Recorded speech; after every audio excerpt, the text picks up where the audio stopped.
Good evening, ladies and gentlemen, and welcome back to the FrostBytez Gaming Experience, part 14 of the Pokemon Blue walkthrough. We're taking on the second half of the Rocket Hideout area. Nothing more than what we already know. Some more rocket battles and, you know, whoever it is that we're going to be going in the end. I say whoever, we all know. But like with usual ordeals, there's probably one or two people that actually do not legitimately know. We're not going to spoil that there for them. But of course that also means that considering that we are still within the Rocket Hideout, not much else is going to be going on except for that. You know, that's basically all it is. And it's also meaning that it's almost nothing but Jolteon from here on out, because again, we're trying to look to jump up the levels as much as we possibly can. And, you know, eventually end up making it the greatest Pokemon of my entire team. So, you know exactly how that goes. Gotta say though, today was quite the rough day for sure. Not in like the sense of, oh, it was just a bad day. It was literally a rough day as in I could barely even walk. Like, oh my god, my legs were the sorest that they've been in so many years for pretty much the past 2 days. But yesterday I didn't really do anything like physical activity wise, but today, oh my god, like I had to do so much crap and my legs were just on fire the entirety of the time, and being able to sit down in a chair was actually not very much fun because the act of getting down into the chair, not exactly what I consider the greatest time. Even sitting down right now, you know, feels pretty good until I eventually have to get up and finish off the rest of the day, and when that happens, oh my god, I don't even want to like think about how sore it gets. It's so crazy, you know. Like you do, you know. I go to the gym like often, at least five times out of the week, and then I have another physical activity and then yard work and all that kind of stuff. So it's like, you know, really only get about 1 day's worth of actual sit down time, not doing any real any actual like fully physical activities. But my god, just the soreness is immense, and something that not very used to, because once you do something for a certain amount of time, you know, the soreness becomes very minimal. And for whatever reason this past week, up in the intensity, about broke me. Not at the gym, but you know, the cupping days after the gym, yeah, it about completely broke me.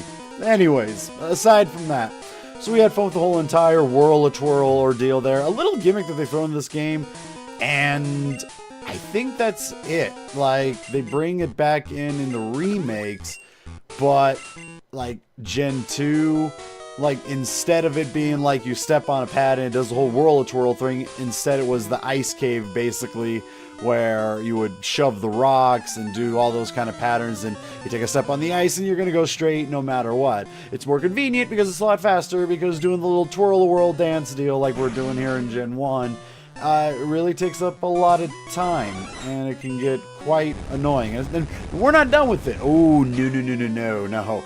It rears its ugly head on back. But then after that, I don't believe that it's really ever utilized ever again, besides in the Fire Red Leaf Green remake, and that's really about it. Everything else is just kind of replaced with the whole entire ice phase. You take one step and you're going to go straight until, you know, you run to a wall or a rock that you previously set up. I don't know. Anyways, that's probably one of my favorite lines that I have ever seen written in any kind of Pokemon ever, is you talk to the Rocket Grunt and he says that he drops the lift key. Now the thing is, if you don't talk to him, like you have to talk to him after beating him for the lift key to be dropped. If you don't, then, you know, you're going to be walking around trying to find out exactly, you know, what it is that you're supposed to do. And it's kind of one of those like try to figure it out as you go along ordeals. Anyways, use the escape rope. Again, number of items that I had to get rid of them. Really quick heal up for my Pokemon and all that, and then right back to the daily grind of, you know, trying to continue this ordeal. Only just about a couple more items to get, but yeah, the time it takes to do this twirl is so bad. It's so bad.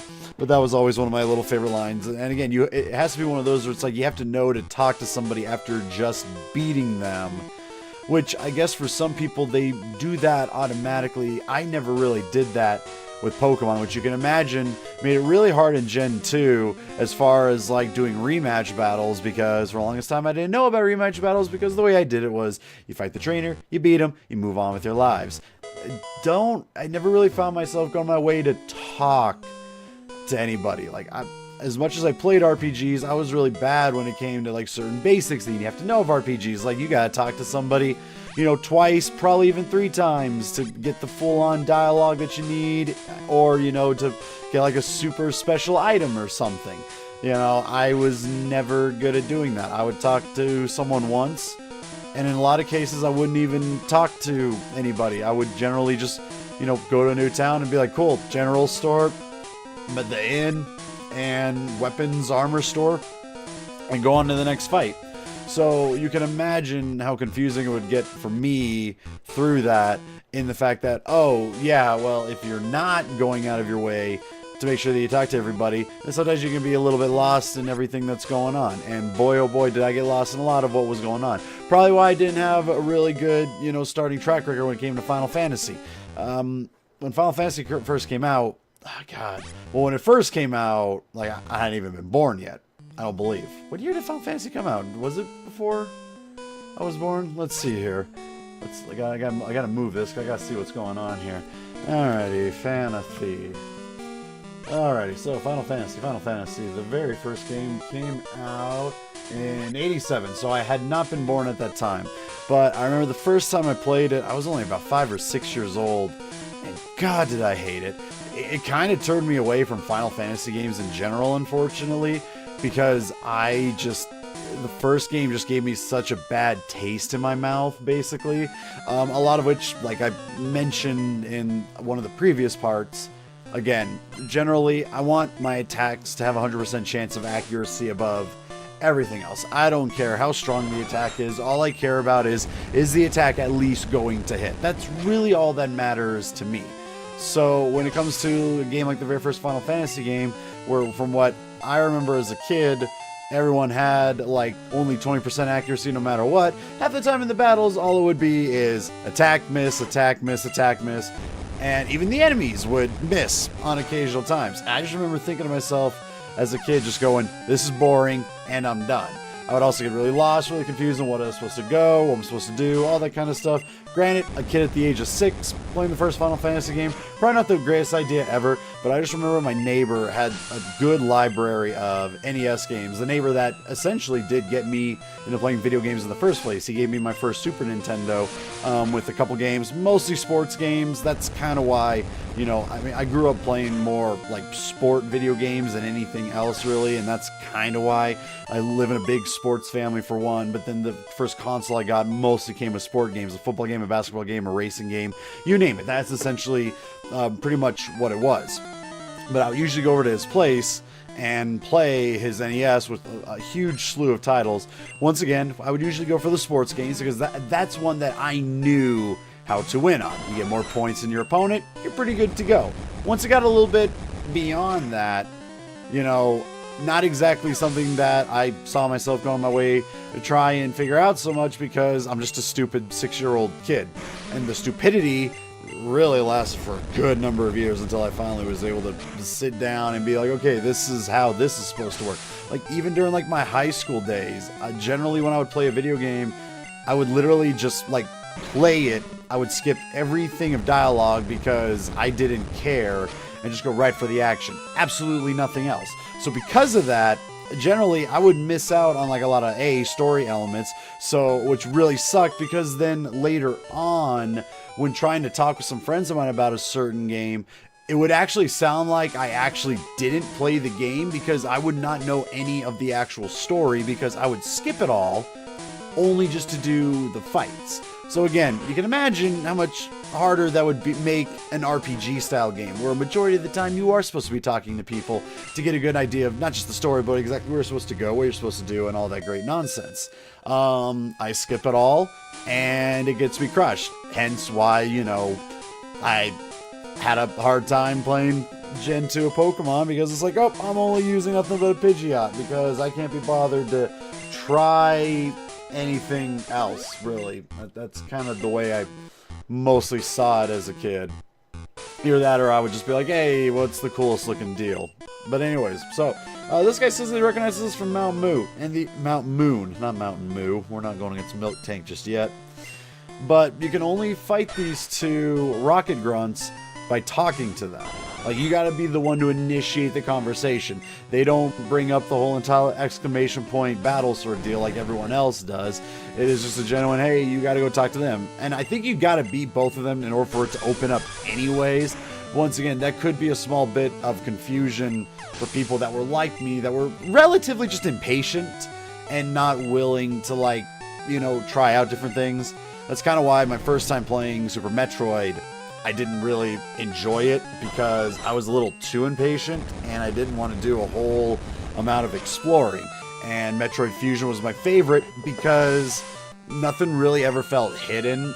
And nowadays, like when I look back, it's like, you know, Super Metroid is better because of the fact that it, you know, rewards you for more exploring, whereas Metroid Fusion rewards you more on just the gameplay itself.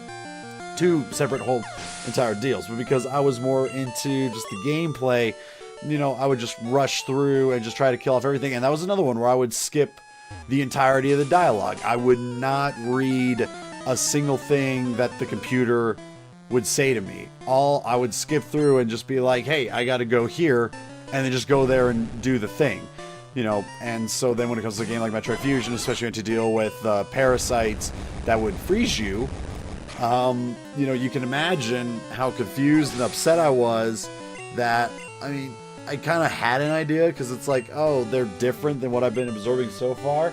Anyways, because they're more powerful. And then they essentially kill me because I couldn't have been bothered to explore for actual, you know, upgraded energy tanks. So I get one shot every single time. And then I get really frustrated because I didn't bother going my way to read. Because for whatever reason as a kid, you know, hey, didn't really enjoy reading whatsoever, so I would just skip everything entirely and just go right for it. So again, because of something like that, Final Fantasy, never started as a kid, kind of turned me away from Final Fantasy games until I eventually played what was known as Here 3, but it was really 6.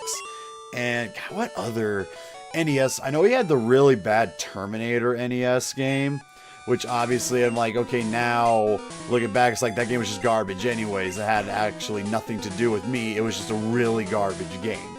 But we're going to put a hold on that because now we've run into the Rocket Boss, a gentleman by the name of Giovanni, and all nice suit and everything, and whatever that little thing is on his chest, insignia, pretty sure it just means rocket and whatnot. But this guy likes to use a lot of rock and a lot of ground types, so of course, you know, we're not going to go out of our way and use ourselves a Jolteon because we ain't going to be able to do really anything to it that way. But Gyarados, easy come, easy go, like really easy to take care of. Rhyhorn, which surprisingly did not know, was the first actual Pokemon created before any other Pokemon. Rhyhorn was the very first one, which is really interesting to me because most people usually think, oh, it's Pikachu, or in Japan, Clefairy is also super popular, or you think, you know, the number one Pokemon, Bulbasaur would have been the very first one. But no, it's the Rhyhorn. Out of everything, it was him. And I'm gonna have to look into that as to why that was. So anyways, Giovanni basically says that we'll never understand exactly what, you know, it is that he's truly after, and, you know, because we're just a kid, we couldn't understand why he has to do all this adult work kind of stuff, you know, which can only get you so far, because that's like if I went somewhere and someone told me that I could never understand what they were looking to accomplish by having a dog fighting ring. You know, that what's to try and figure out? You're dog fighting. That's kind of the way it goes. But this also now leads to one of my other favorite things, going against the Rocket Grunt at the very end of everything.